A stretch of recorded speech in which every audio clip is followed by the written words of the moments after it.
putting in the candles, right? So on the first night of Chanukah, which Mitzvah Hashem is going to be on Sunday night, it's not very complicated because there's really just the one candle to put in plus the shamash that you're going to use. However, there's a whole order involved in preparing and lighting the candles when it comes to the next night. What's the shamash, the middle one? The shamash is the one that you're going to use, right? The one that goes, normally it's either higher or lower, or on a different level anyway from the other ones that are there.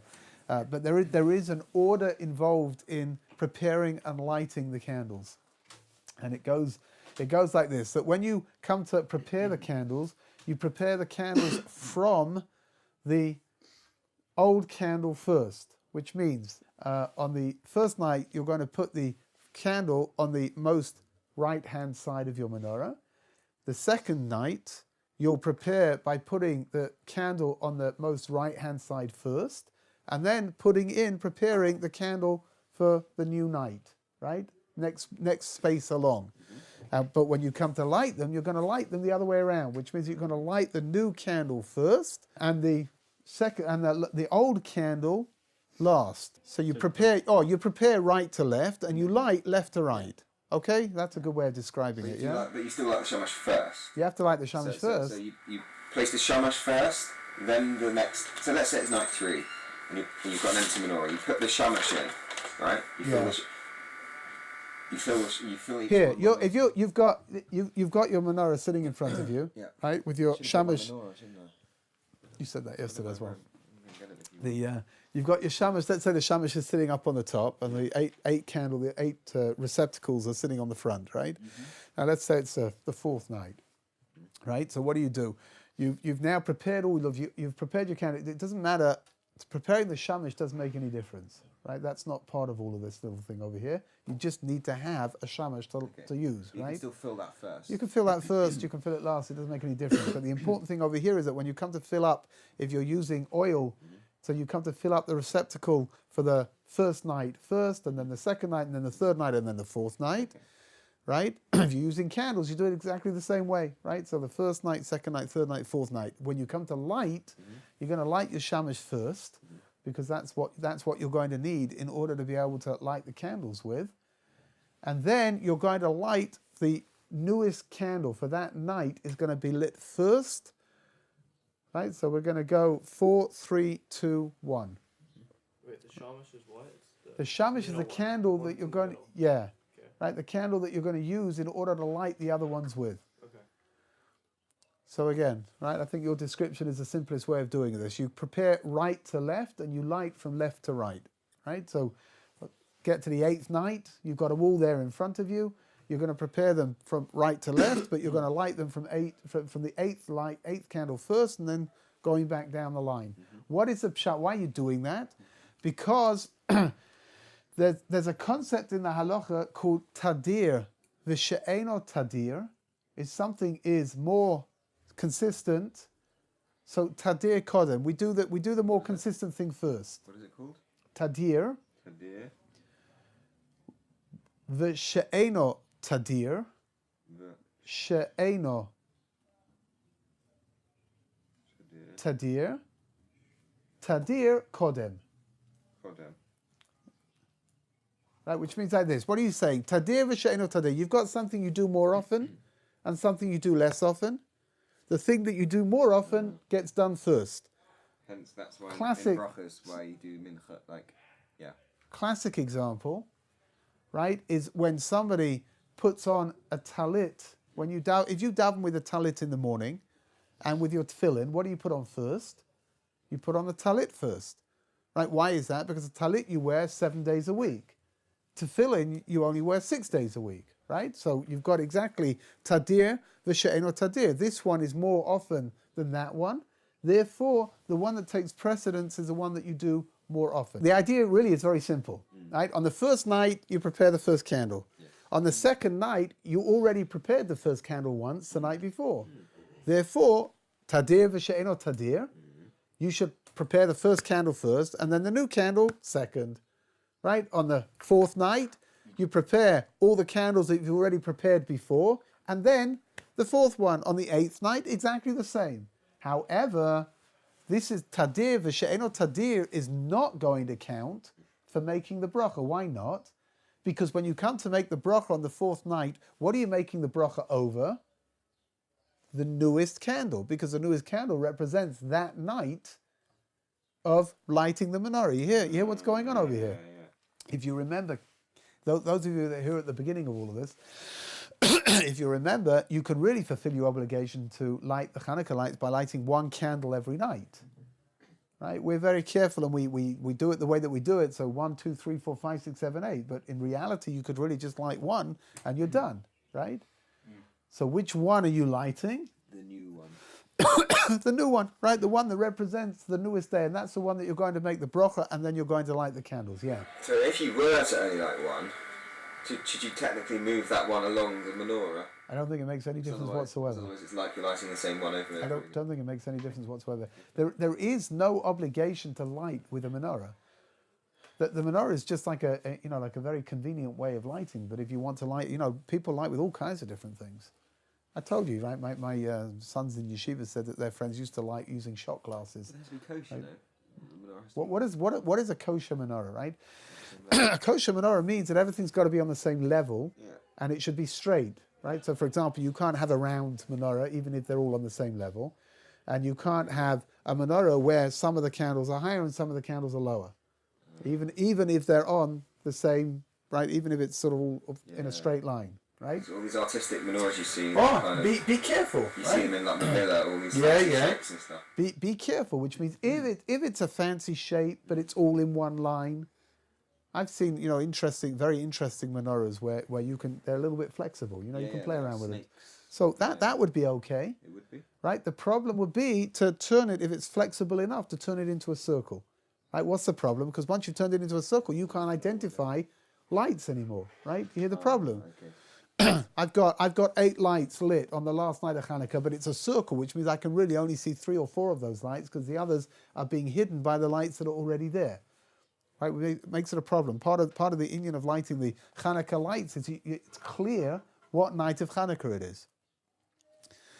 So what makes a kosher menorah is simply that it should all be on the same level. And it should not be in a shape which makes it difficult to identify how many candles are in there. That's why you can see all kinds of beautiful menorahs all over the place, right? They're perfectly okay. They're 100% okay. Yeah. They look different. They're not your standard shapes, right? Which means that but there is no mitzvah to use a menorah. Could be, I don't know, it needs to be looked into. It could be that maybe, we spoke once about the idea of beautifying mitzvahs, right?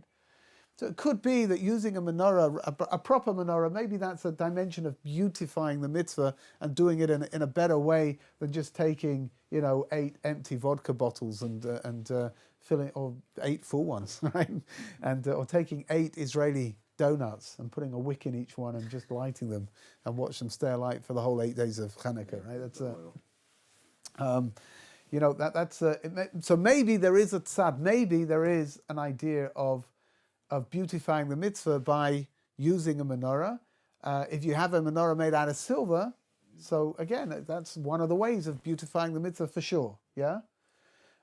But there is no mitzvah per se that you have to use a menorah, which means that you could take candles and you could just melt them down onto the top, right, onto whatever it is that you're using, like maybe some kind of disposable pan or something, and you could just melt them down onto there and let them stick on that, right? You fulfilled your obligation of lighting the Chanukah lights. So if a person is stuck and they only have one candle and each night they're going to light only one candle because altogether they've only got 8 candles, right?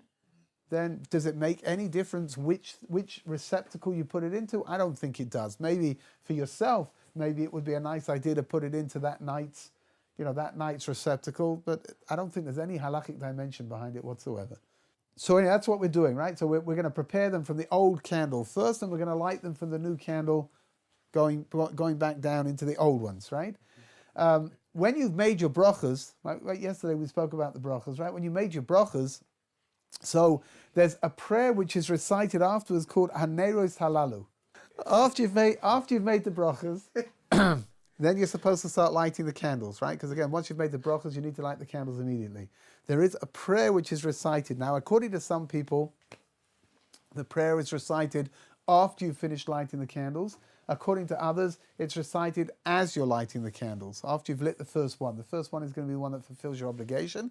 And then you start reciting this prayer, which is really, it's very beautiful. It says, Haneros halalu anachnu madlikim, right? We're lighting these candles, ala nisim, ala niflaot, because of the miracles and the wonders, vala tshuot, and the salvations, vala milchamot, and the battles, she'asita lavotenu b'yamim hahem bazman hazeh, that HaKadosh Baruch Hu went to war for the Jewish people, for our forefathers in those days, bazman hazeh. Now, interestingly enough, over here in the translation, Rabbi Scroll has written bazman hazeh at this season.